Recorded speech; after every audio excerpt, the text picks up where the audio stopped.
Do plants drink water? Plants are living things just like people, and so they need water to survive.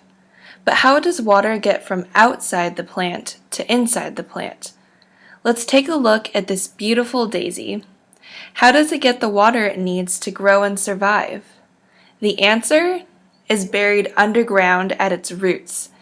The daisy's roots are responsible for allowing water to enter. The roots have tiny little holes in them that allow randomly moving particles to enter and leave depending on their size. Inside of the root, there are particles of minerals and particles of water.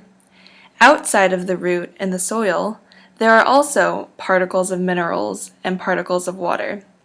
Since water particles are small, they can leave and enter the roots whenever they happen to encounter one of those tiny little holes. Many particles of minerals, however, are too big to enter and leave the root. The key to getting more water to move into the root than out is ratios.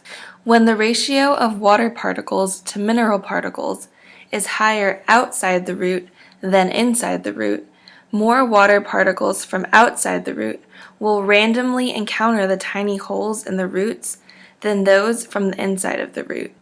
So when you water your daisy, you make the ratio of water particles to mineral particles higher outside the root than inside the root. And since nature tends towards balance, until the ratios of mineral particles to water particles is the same both inside and outside of the root, flow of water particles between the root and the soil will always be uneven. If the ratio between mineral and water particles were the same inside and outside of the root, water particle flow will be equal in both directions. This process is called osmosis, and it is the story of how your daisy gets the water it needs.